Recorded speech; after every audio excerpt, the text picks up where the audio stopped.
Welcome to the WorkJoy Jam. Hi from me, I'm Beth Stallwood, your host, and in today's episode I am joined by the fabulous Alice Sheldon. Now, Alice has the most interesting career background of so many people that I meet, having been a school teacher, a barrister, and the CEO of an organisation as well. So a really varied career. And I've kind of just given it away because she's going to tell you more about that in just a moment. But she also has this wonderful model around needs understanding, which is revealed in her book, Why Weren't We Taught This at School? About relationships and the challenges that we have with them and how we need to look inside ourselves and understand what is it that triggers us about other people's behaviour and what does that mean around the values and the things that we find important. I think this is a great conversation and one that really helps us all, and definitely helped me, to consider different ways of looking at some of the challenges that we have in life, and especially the challenges that are amplified in workplaces, and how we might be able to use this model to help us gain some perspective, to help us have some progress, and to help us all with our relationships with ourselves and with other people. I really hope you enjoy this episode.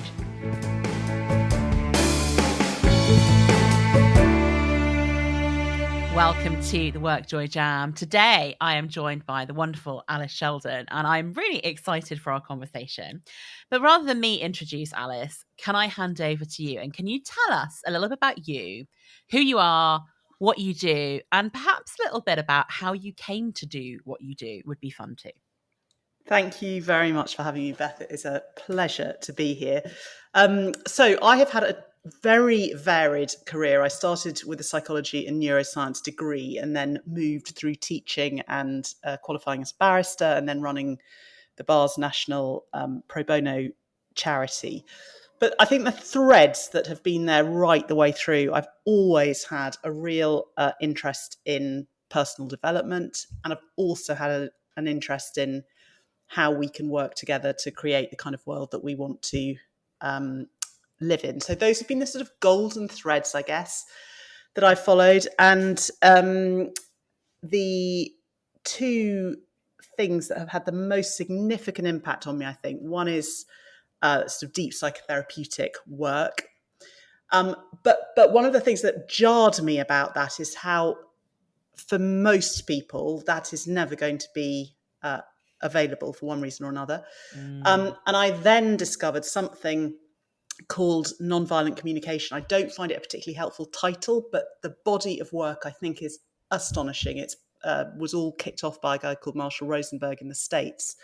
And from those two kind of pieces of journeying for me, I guess I've woven together over the last 15 years the work that I now do. Amazing. It's a really interesting journey from psychology and neuroscience to teaching to barrister to running the pro bono to then doing what you do now. That's quite an interesting journey, and I love this. I love it when we talk about people's careers, because I think so often we have the perspective that you start somewhere and there's a really obvious route, and there is nothing obvious about the route that you have taken. I'd love to hear a little bit about, at those transition points, what made you change from where maybe the tradition, the structure, the kind of putting it in a box would put you in that version, to where you actually ended up. Yeah, thank you, Beth. And it fits very beautifully with the word joy. I know some people stumble over the word joy. Personally, I really love it, because at each of those transitions, I didn't have an end plan in mind. I wasn't trying to get to a particular career position or whatever. What I was doing was making choices that I that were in the path of joy, if you like, that matched where my energy was and and what I loved. I mean, I do think it perhaps worth saying in passing, for me, it was very important that I always had an overarching I suppose connection with my values, and a sort of deep connection with what, my purpose and what I wanted. So So those decisions weren't like, oh, well, I think I'd like to go and do, this, and this today.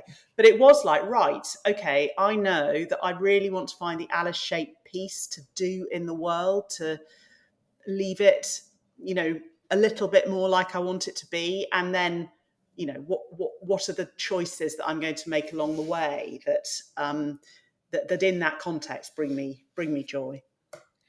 I love this. And so often people come to me and they say, oh, I don't know what I want to do next. And I think sometimes if you just follow the things that bring you joy, you find the thing that is, I love the way you call it, Alice shaped. You find the thing that is Alice shaped or Beth shaped or Marjorie shaped or whatever shape it is that you want to be, rather than following a traditional, here's what's laid out for you. It's like, don't follow the yellow brick road. If you were Dorothy, it's find the route that kind of works for you. And I love the idea of being kind of deeply connected with your values and your purpose. Equally, that can be really hard for some people to understand what your values and purpose is. And that's not I don't think we're all born knowing that. And I'd be interested to know, because I feel like over time, some things around our purpose can change as well, and or gets bigger or changes shape or morphs depending on where we are in our lives. And I'd love to hear a bit more about your values and purpose and how that's informed where you've gone. Thank you. Yeah, I absolutely agree with you. I don't see it at all as a fixed thing. And I do think it's a very different experience for different people. I suppose I had in a sense, I had a very privileged upbringing in terms of material resource, I guess. And I'm not quite sure where the awareness came at a very young age. I remember walking along the road with a sense of, this just is not fair. How this operates is not fair. And I've always been, certainly in my younger years, felt slightly sort of politically naive and unsure where I could put myself, I suppose, because in answer to your question, I guess my values were always around, well, how do we create a world of more equity, of more equality of opportunity, of more joy for everybody? How can we actually do that? And I couldn't see a place for myself in what I perceived at that time as being, I wasn't, didn't feel like I was sort of bold enough to be an activist, and I didn't feel like I was oratorial and clever enough to be a politician. I didn't really know where I was going. And I suppose that's what I mean. I knew, I've always known I've wanted to find my stuff, and it's very. I'm guessing you will resonate strongly with this. It is a privilege and a delight when you do find, okay, this is actually where I belong and what I can bring. Yeah. It just made me smile a little bit, and I can imagine you, like in my head as a young child, checking your privilege before anyone actually knew the term check your privilege. Yeah, something like that. Something like kind of going, oh, okay, this isn't fair and I don't like it. No. But not necessarily knowing how to deal with it or what to do with it, because the traditional routes aren't the thing that you want to do. I think that's right. And because our identity as children is so wrapped up, isn't it, with the immediate surroundings that we have. So it's always going to be, to take a bit of time, I think, to come into that place of, actually, that's where I've come from. I'm very grateful for this, and this, and now I'm going to go in this direction. It's amazing. And you kind of talked about kind of finding the Alice shaped thing, and we'll come to what you do now in a little bit. When you were doing the different parts of your career, so when you were teaching or barristering, that's not really a word, is it? It's a great word. I love that. Yeah. Barristering, lawyer, I don't know. I'm just going to go with it. I always think if Shakespeare created new words, I don't see why we can't. He possibly had slightly more skill than me, but we'll give it a go. Um, and then, like, thinking about the pro bono service, did you manage to find Alice shaped bits of those roles on your journey to where you are now? Absolutely. Yeah, absolutely. I did. And each of those experiences, when I look back, has given me, invaluable gifts that have gone into the now, if you like. Yeah. Um, yeah. And I think that's also a really interesting thing, is sometimes along the way we don't always know, do we, why that thing is important. And then you go 10 years later and like, oh, now I understand that particular part of my career, or I understand that bit of my life and how it all pieces together. But sometimes it's only visible in the rear view mirror. Yeah, I think that's absolutely right. I think that's absolutely right, and especially the bits that are uncomfortable and difficult. Mm. I certainly find that looking back, it's much easier to have some perspective on that than I could ever have done at the time. Yeah, and sometimes I do wonder, like, sometimes the difficult stuff is stuff you have to work through. Sometimes the difficult stuff is the icky stuff when you realize more deeply kind of what your values are, because you go, oh, this isn't right for, what I want to do or who I want to be or where I'm heading. And sometimes the difficult stuff is just difficult stuff because life and work and all the stuff we have to do is difficult. Yeah, absolutely. And I mean, it's that old sort of, give us the wisdom to change the things that we need to, or I can't remember the precise wording, but it's that sense of knowing what actually is stuff to be born, if you like, or to be worked Yeah. through, or and actually where we do need to be saying, you know what, that's enough now. I need to move. Yeah, that's the tricky bit, I guess. Yeah. So tell us a little bit about what you do now. Where has this pathway led you to? So, over the last 15 years, I have developed a way of making sense of the world, which I hasten to add builds very heavily on the work of many, many, many people. It's not mine, but it's my formulation of it into something that I hope is going to be more graspable by more people. And Mm. I could attempt to use fewer words than I usually do. Um, to, Verbose it up if you need to. We don't mind. Have a few words. I'm a fan of the words.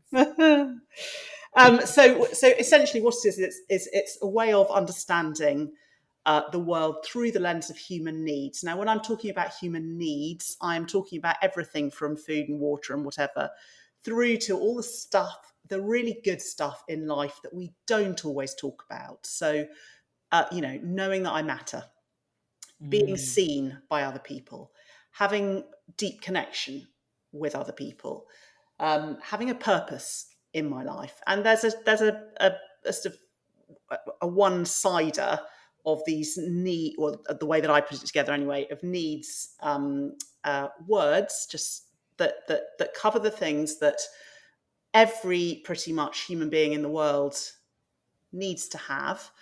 And the reason that this is powerful for me is that the whole body of work, uh, sits around a couple of principles. And the first one is really key, which is that every single thing that I am doing in the world, I am subconsciously or consciously trying to meet those underlying needs. Yeah. So no matter how obnoxious I am finding someone else's behavior, if I turn to understand what needs that's not meeting for me and what needs they might be trying to meet, it gives me a completely different way of looking at the world. So then all the tools of needs understanding, which are to do with how do we speak so we're more likely to be heard? How do we listen so that someone feels seen? How do we act in a way which really takes care of all the needs that are in the room, even if we can't meet them all? How do we distinguish between, when we're arguing, often we're arguing about the different strategies that we're choosing to follow. If we start to actually understand what the underlying needs are, we're much more likely to get somewhere, because we all understand and have deep connection with human needs. So it's much easier if I can see that that person who's behaving so horribly is probably looking for belonging, maybe, or maybe they're looking for recognition. It takes us into a different sort of sphere. Yeah. And it's so interesting when we kind of at it from the angle of work and what I talk about a lot, which is obviously work joy, in that these things you're talking about are often a source, if they're not right, massive source of what I call work gloom. So the stuff that really is frustrating about work or upsetting about work or makes us want to hand our notice in at work.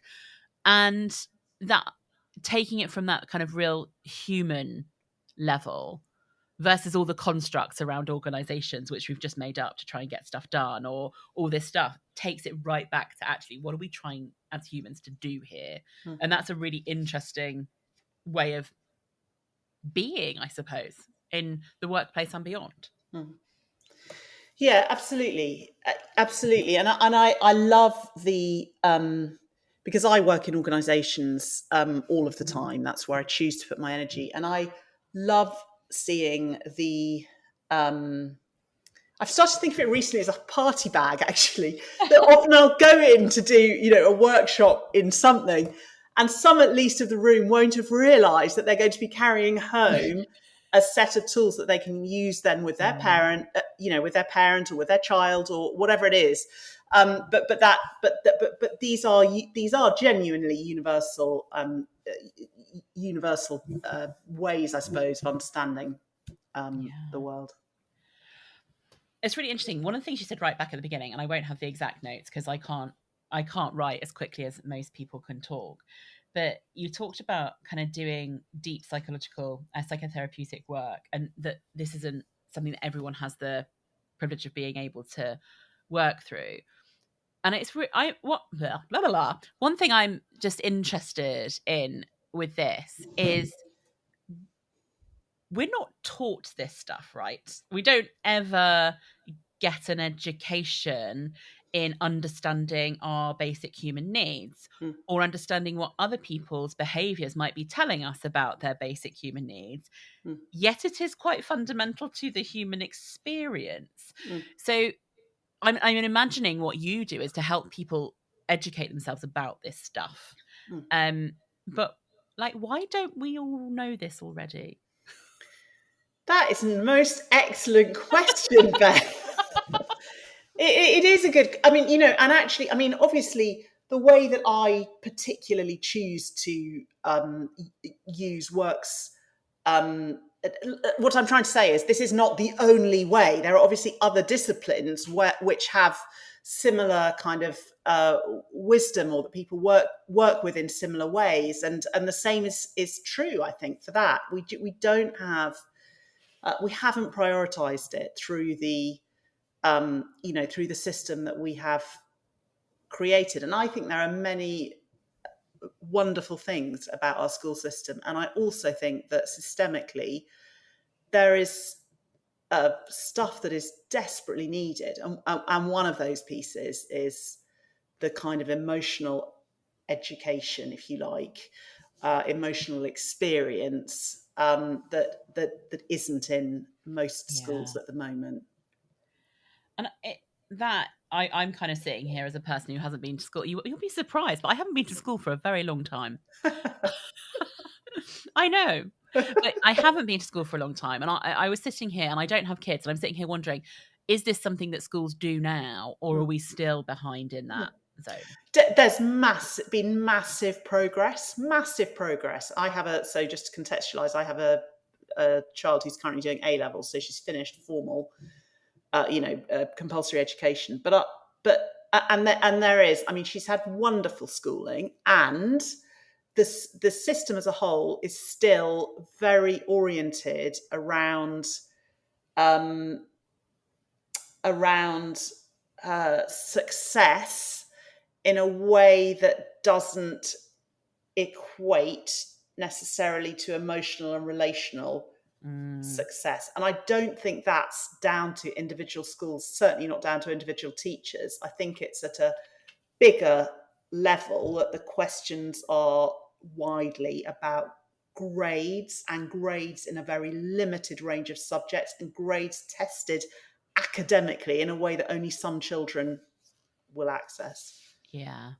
So better, but maybe not exactly as we'd want it so far in education. And then my brain goes to, okay, well then when we go into organizations and people start working, there's a responsibility for organizations on the development front and helping people to do their jobs really, really well.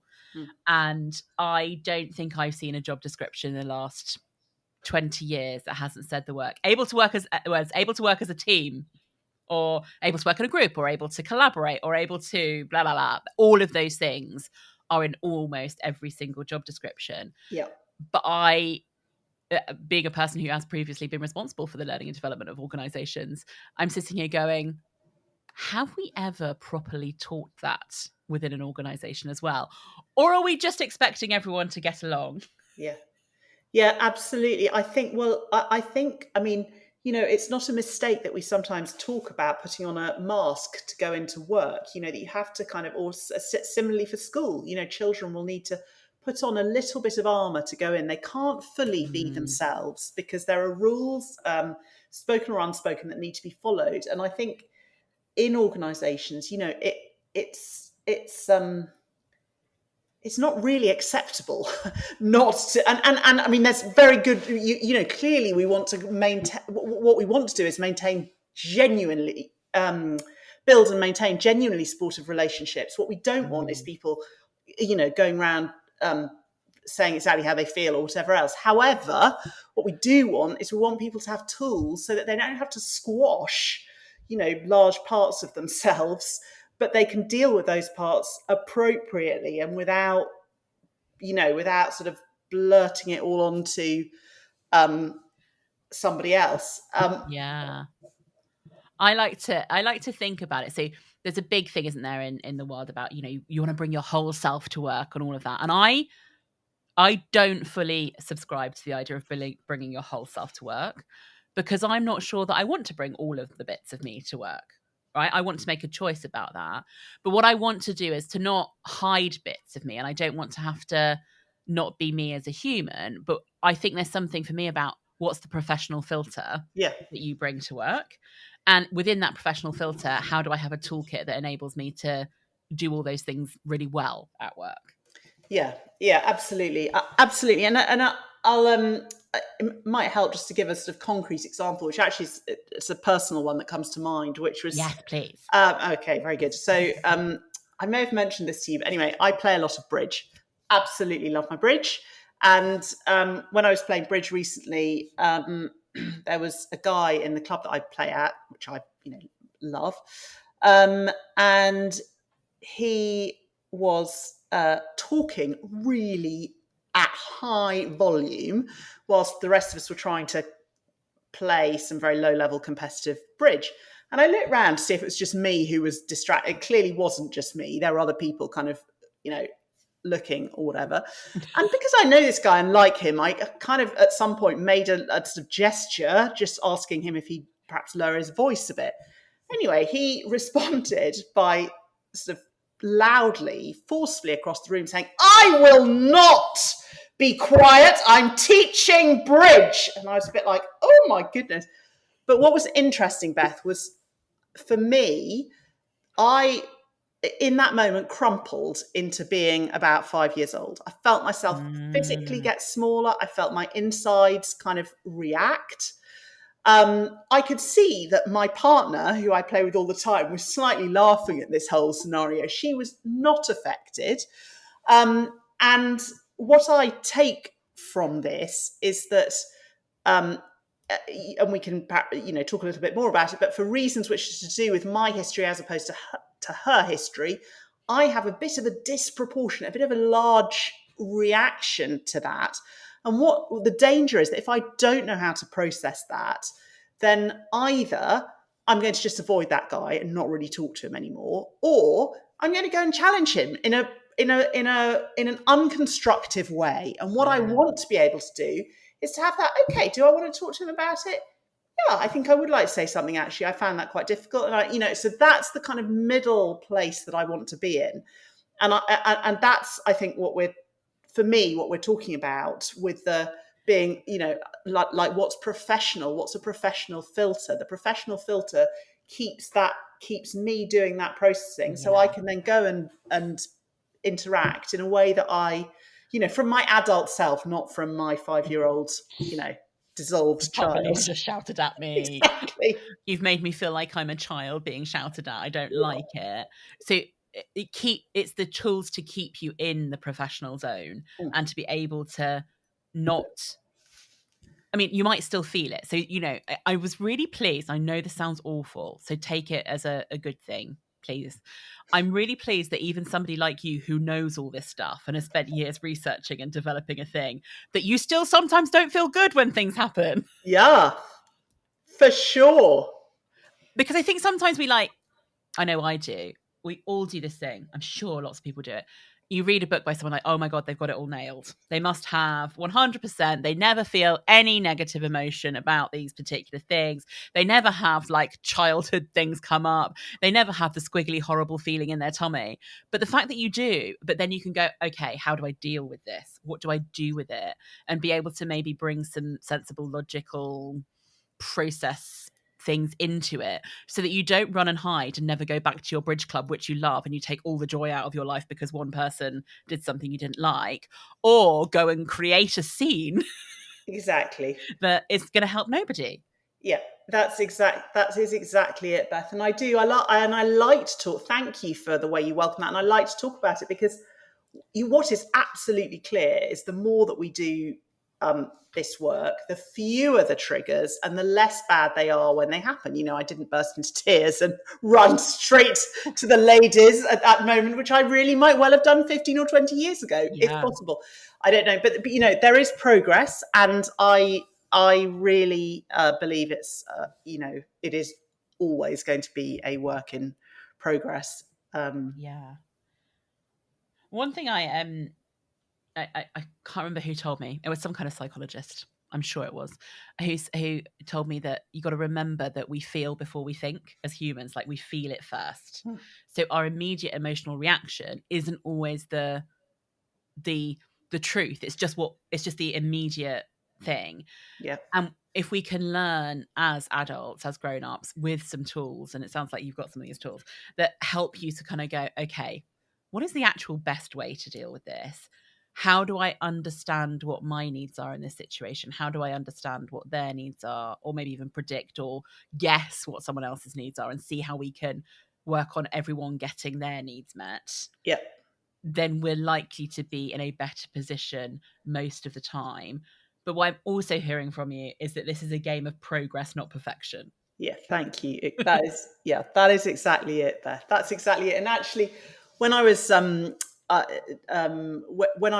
writing my book, one of the things that I really enjoyed was coming up with sort of metaphors for different things. It's not necessarily my way of thinking, but I absolutely loved it when the publisher was like, no, you really need to think about some pictures to put in. And we talked a lot about signs to point us towards our needs. And one of those signs is how we feel. So if we've got difficult feelings going on, we use the image of the weather, and we develop that a bit. It comes and it goes. It can be very kind of overwhelming at times. It can change very quickly. So that's one kind of clue. But the other one I liked even better, which we called, what did we call? We called them monsters. What was the adjective we used with them? Mythical monsters. I think we had mythical monsters. And the idea that our judgments about ourselves and about other people are also signs to us to get in touch with our needs. So if I'm sitting thinking, oh, I'm so bad at this, I'm sure Beth's guest last episode was much better than me. I'm sure that, I'm going to not get whatever piece of work it is I've bid for, or whatever it is that I'm doing to myself. Or I'm thinking, oh my God, that Beth, she's so annoying. Like what can't you? Obviously, I'd never. Why did I agree to come on this? Never think of that in reality, but all of that we can then turn back to our needs. So in the first bit, it's I really long to give back in the world. So there are going to be times when I'm having judgments, and that's an indicator that, I'm not really feeling like I'm quite getting where I want to in the world. I'm not contributing in the way I want to. And that's helpful, because then I can refine, how to go about getting that need, and I can understand why I might not be feeling the way I want to. Yeah. Like a little indicator light that comes on as like, oh, and I always think about it. I don't know about anyone else, but I always think if you've got that kind of weird feeling in your tummy, you've got to pay attention to something, haven't you? Like something. Yeah. And it's not always as obvious as that loud person over there is really annoying and I'm trying Yeah. to do something here. Sometimes it's a really subtle thing that somebody has said in a meeting, and you go and ruminate on it for days and weeks and think about it, and you're like, does this mean that I'm terrible? Did they mean that? What was going on there? I didn't like what they said. That it can be really subtle, but you're almost like your body tells you that there's something not quite right. And I'm really glad you said that, Beth. There are two things I want to pick up on from that. One is what's going on in our body, but the second is, why is it that I am affected by the loud man in the bridge club and my friend isn't? What is it that means that some of us are affected by seemingly small things that other people can find funny or ridiculous or, whatever.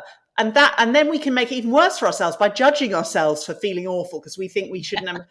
But the way that I understand that is that each of us has our own fingerprint pattern of needs, which are about somewhere between 2 and 5 needs, which are personal to us. And when they're touched upon, we have a big reaction. So one of mine in that situation in the bridge club, which was around, was the need is knowing I'm good enough, just the way I am, knowing I'm good enough. Now, I did not spend the first 20 years of my life believing that was the case. I felt like I was always falling short. And, that was around me in my environment, if you like.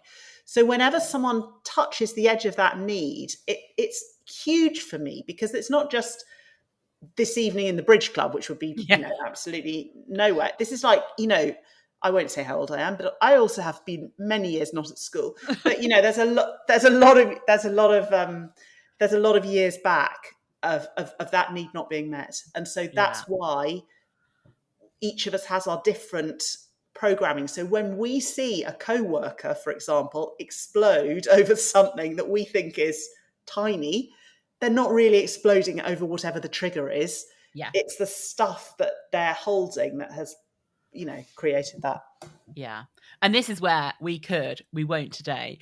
This is where you could go into a deep thing about like all of your childhood, the trauma, the things that haven't gone right for you, where you've had to develop coping mechanisms and all that stuff. And you're so right. We so often see it in other people, don't we? The overreaction of what we perceive as an overreaction to a very small trigger, versus when we do it ourselves, that feeling of this is the worst thing that's ever happened to me feels genuinely threatening to us.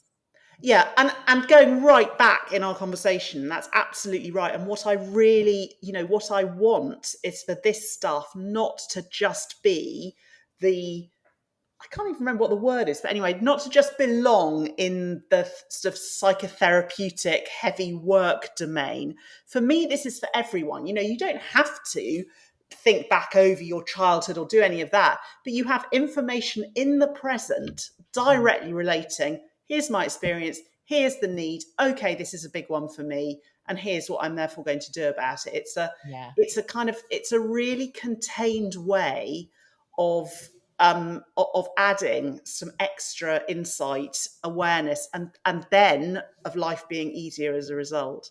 Yeah. And being able to feel more joy because you're accessing more of the stuff that if your needs are being met, then joy is much easier to come by. Absolutely. Yeah. Absolutely. I mean, these days, if someone says to me, how are you? And I can't say, do you know what? Life is wonderful. I mean, of course, there might be something immediate that's happened. I'm not talking about, or an external circumstance that's so, but by and large, that's my measure is life wonderful? Because it is. And that's, that I think is a very, very, again, I feel very lucky to have, to be able to say that now in a way that I certainly could not for many, many, many, many years. Yeah. Can I take us off on a little side tangent for a moment? Again, I'm going to go right back to the beginning. I feel like we're coming full circle. One of the things you talked about, and I am ever increasingly fascinated by this, so I have got myself into some hyper focuses on this particular area around nonviolent communication, because I think it's fascinating and interesting, and the rabbit holes of which I could go down. Can you tell everyone what that is? Because I'd love to hear it from your perspective and how it might help us in our quest of maybe understanding each other and doing things a little bit better. Of course I will. So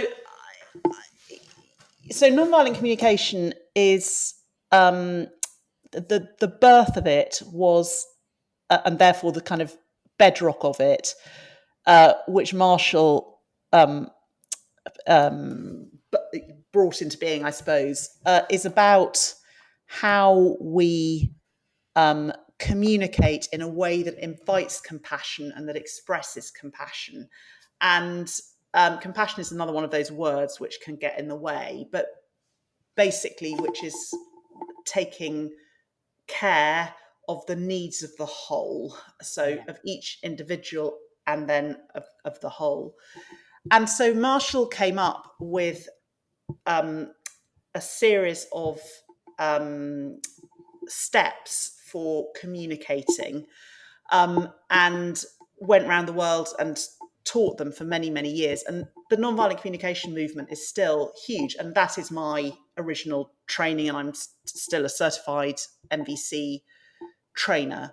And so the principles that needs understanding, which is what I how I've put it together, are based on, and that NVC are based on, are the same. So NVC has the same understanding of needs, the same understanding of feelings, the same understanding of our judgmental thoughts. I would say that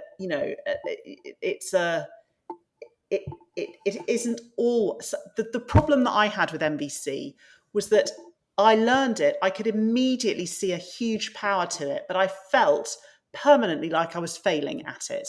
It felt like at the times when I most needed it, when I was in some wrangle with my child or my ex or whoever it was, that it wasn't, that I didn't know how to access it. And I think that's what I wanted to do when I came to put needs understanding together, was to make it so that people could, right from the beginning, start to make changes in how, not just in how they communicated, but in how they were really, understanding a situation, so that so that we didn't lose so many people, I guess. Yeah, it's interesting, isn't it, as well, how you position it. It might have the same principles, but how you position it and utilize it and use it and understand it can be different.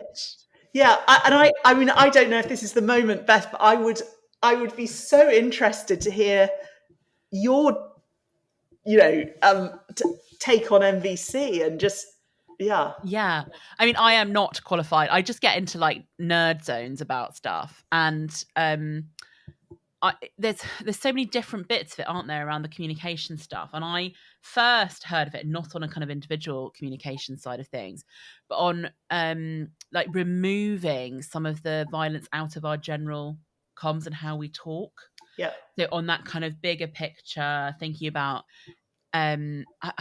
very much if you think about a lot of corporate language that we often use, there's a lot of very aggressive, very confrontational, very military almost style language that's used in kind of like the corporate world. So I got into it from like that angle rather than the individual one-to-one angle. And how do we take away some of that stuff that makes everything sound really combative, and like we're at war with each other versus like we're trying to do some good work.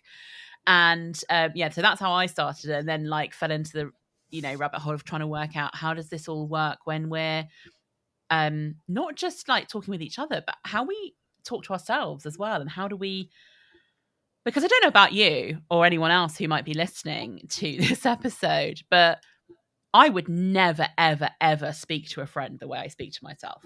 Yeah. I am horrible to myself. Yeah. Not all the time, but I would like to be a lot nicer to myself.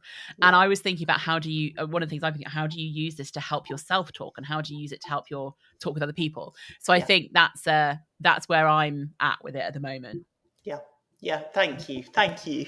That's great to hear. Great to hear. It's really interesting. Yeah. Yeah, it is really interesting. I think it's got gold in it. I really I think it's some there aren't so many things that are truly, that I would truly apply the word transformative to, but this this is one of them. And I have a feeling that I might be going down even more rabbit holes with it at some point. But I just thought it was an interesting one to think about. As you said it right at the beginning, I was like, right, let's dig down into that one a little bit further. Because it's so fascinating. And I think there are so many different things, aren't there, about, as people, how do we understand what it is we need? How do we talk to ourselves? How do we talk to other people? How do we understand what's going on for us? I always talk about, like, how do we not make mountains out of molehills? Which usually happens when there's some kind of emotional reaction. That usually happens, I'm imagining, when we're not meeting some of our basic needs. How do we better understand who we are and what we need? How do we know what our values are, so we know when things are, in conflict, or just kind of rubbing up a little bit too closely to some of those things, and how all of that can be a real foundation for having a better, not just working life, but really life overall. Because if you have, like, the tools you talk about, then those tools are applicable in work, outside of work, in kind of every situation. Yeah, they really are, Beth. And that's another thing that I really like about them, that I've always found it slightly off-putting when I see, like, when if I'm learning something and there's lots and lots of different things that I have to get, I can get a bit overwhelmed. And what I really like about the focus on needs, and then everything that sort of springs from that, is actually, this is what we need to know.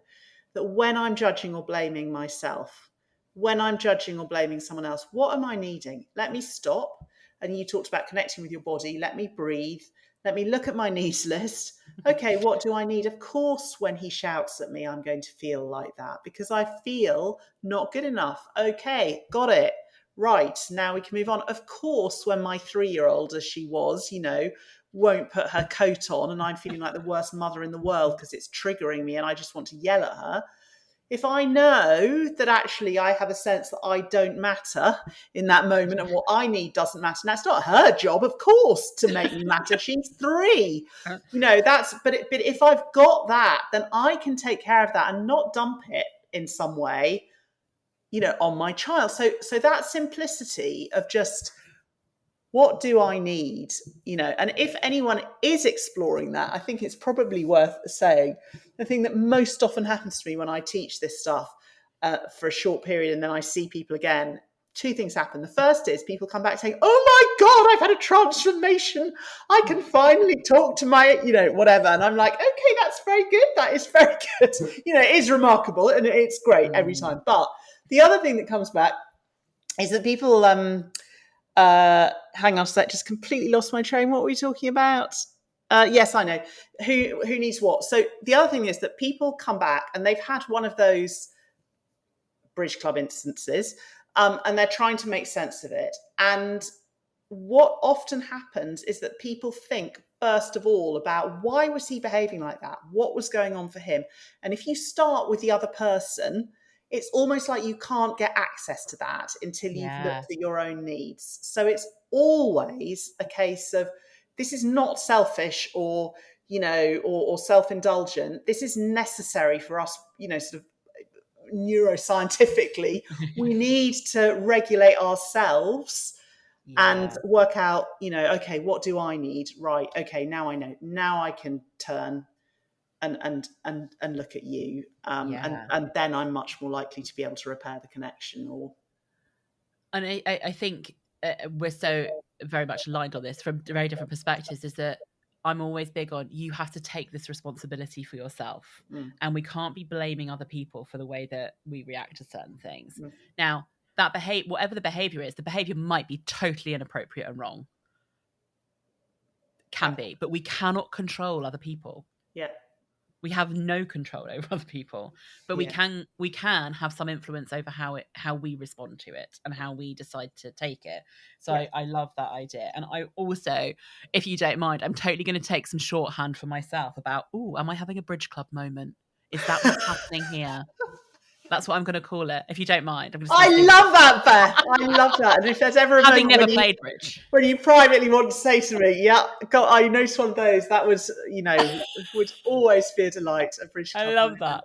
And it's quite good for me because it's something totally out of my zone. I've never played bridge, wouldn't know where to start, never been to a bridge club. So if I say a bridge club moment, it doesn't have to be related to anything. So I don't know if anyone else might find that useful. A bridge club moment.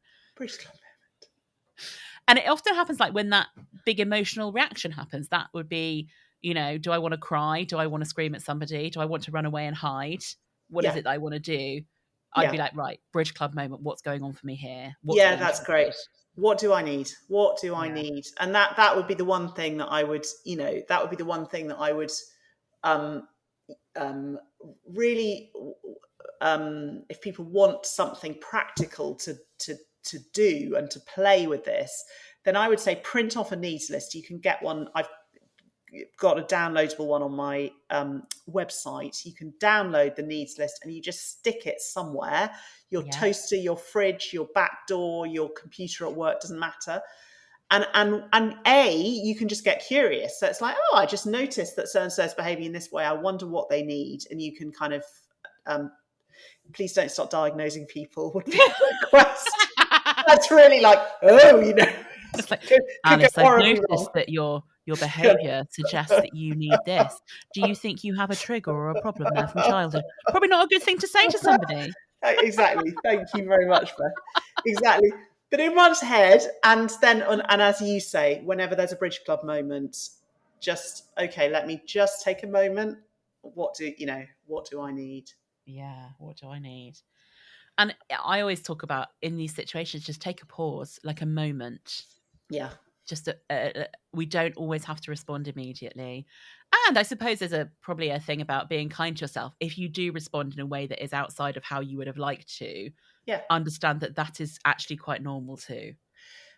Absolutely, 100%. And if we go back to the principle that everything we do is an attempt to meet needs, then when we do the piece of behavior that we don't like, all we were trying to do was to meet some needs. We were trying to meet this, that, and the other. And we can see what it was we were trying to get. And in doing that, we weren't paying attention to these needs, care for somebody else or contribute or whatever it is. So I'm with you. And I always see this stuff as like, it's never perfect, is it? Because one need might actually at some point contradict another need, and you have to pick, you pick, and you probably pick quickly, and it just happens, and you're like, oh, yeah, that wasn't helpful. That didn't, no. But I do want to just pick up on what you were saying, which is, again, as you said, from different directions, but again, I've been around a whole load of people who use 100% the whole time. Anyway, 100%, it's the case that that when we, I tell you, Beth, my brain is slightly dying. Just give me 1 minute, 1 second. It was what you were saying about, yes, that's right, being responsible for our own reaction. So we might not in the moment be able to not feel stuff. And in fact, I wouldn't want people not to feel stuff, but it is that responsibility for it is that responsibility for what I then do with it. And exactly like you, it's not that I don't want to challenge that behavior. I mean, I may or may not want to, but if I am going to challenge someone else's behavior, whether it's by reporting it somewhere or whether it's by dealing with it face on, whatever, I want to be doing that from a place where I'm well resourced. Because then I'm going to get, the best result for me as well as for everybody else. Yeah, definitely. Oh, I feel like we could chat about this and do like a million different. I can just think of all the Bridge Club moments right now in my head. I'm thinking, yeah, that is what was going on then. But we can't talk forever. So what I'd love to do is, can I ask you some quick fire questions? Please go for it. Okay, so obviously you have a book, and we'll get you to tell us a bit more about that before we finish off. But what are you currently reading? That is a very good. Well, I'd like to, again, in my vulnerability, I do not read books. Pretty much. I listen to things, but I'm not a very good reader. That said, I have got one book which was transformational. It will probably only be of use to people who are in a romantic relationship, although I think the principles can be extracted to work or anywhere else. But it's a book called Getting the Love You Want by Harville Hendricks and Helena Kelly Hunt. Have you come across it, Beth? I have not. No, okay. For me, this is another one of those transformational books because the principles, it explains in a way that really makes sense to me why we fall in love with people and then why we struggle, why we get into power struggle. And it's very, very aligned with the whole needs-based approach to seeing the world. And I read it when I was struggling with just such a relationship, and it was very helpful indeed. Amazing. I have not heard of it. It will go on the list, definitely. It sounds great. For you personally, what is always guaranteed to bring you some work joy? Oh, so I absolutely love the dance of being on a stage or in front of a group where there's a sense that we are all operating together. I love to teach and to lead in those conditions. Love that. What is one piece of advice that you have received in your life that you always find yourself coming back to? Do you know, it's one that goes a little bit along with my, am I feeling wonderful or not? And it is, someone said to me a long time ago, Alice, life is not a dress rehearsal. And I remember for many, many years, I held that and I felt, I had a pretty miserable time up until I was 30, 35. And I felt as though I was exactly, not living my life fully. And so that's something that comes back to me often. And I think, no, definitely no dress rehearsals around anymore. It's very, how lovely. The full show goes on. Yeah, exactly. And it must go on. Exactly. My next question, you have actually already answered it. So we'll remind everyone of this one, which is the practical thing, which is print off the list. We'll put print the off a needs list on your website for what are your needs, and just start noticing what your needs are and being aware of that, which is a fantastic, really practical, really great thing to have. Final question for you is, where can people find out more about you and your book and get in contact with you? Oh, thank you, Beth. Lovely question it is. So my website is definitely the best place to see everything about the book and the services I offer. Also, I am active on LinkedIn, so that is the best. I'm also trying to be active on Instagram, but totally failing because I can't work out any of the formats or anything. But anyway, that may come. And I mean, in terms of the work that I do, I essentially work with groups, so largely organizations, but can be other groups as well, and I train in this stuff and I speak about this stuff and I support leaders, so that's all on the website. Brilliant. And we will put the website details, we will put your LinkedIn, and we will put where to find the download for your needs into the show notes as well, so that people can click straight on through.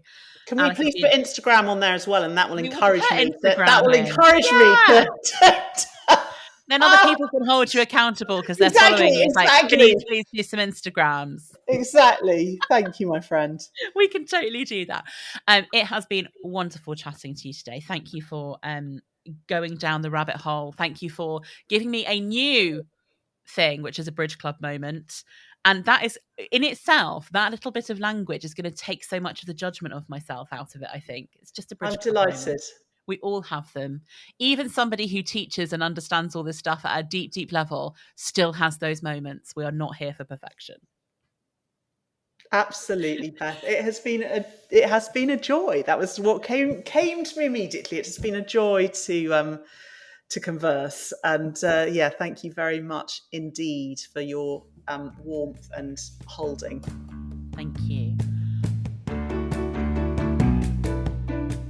A massive thank you to Alice for joining me on the WorkJoy Jam and for helping me work out some new language for myself around having a bridge club moment.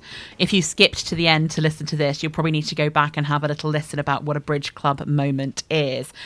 But this understanding of ourselves, helping us to know when things are a challenge, how they might be niggling away at our values or the things that we need, the things that we find important that perhaps other people don't even consider or think about, and how often we place the blame on other people's behaviour. And that's just a normal thing, I think, that we all do. But being able to understand why things are as the way they are is really deeply within ourselves, and why some things affect us as individuals that seem to be water off a duck's back to other people, I think is so fascinating. And I love the model of thinking about this and that principle of let's look inside first and understand what's going on here so that we can address it in a more positive, proactive, less combative way, potentially. And I think workplaces get these things in hyper focus, in amplified nature, and actually it could help us all in work and outside of work if we all had a little bit more understanding of the things that trigger us, of the things that can help us to have better relationships. So thank you, Alice, for being a wonderful guest. I'm certainly going to be thinking about those bridge club moments and having a big, deep breath and wondering what's going on rather than reacting, and to enable me to respond. If you are interested in finding out more, do follow us on socials. We're at Create WorkJoy, and I'd love to hear from you. Do pop me an email with any thoughts, follow-ups, questions that you might have. hello@createworkjoy.com is the email. And I'd love you to think about one thing that you're going to do differently, think about, consider, etc. as a result of listening to this podcast today. Have a great rest of your day.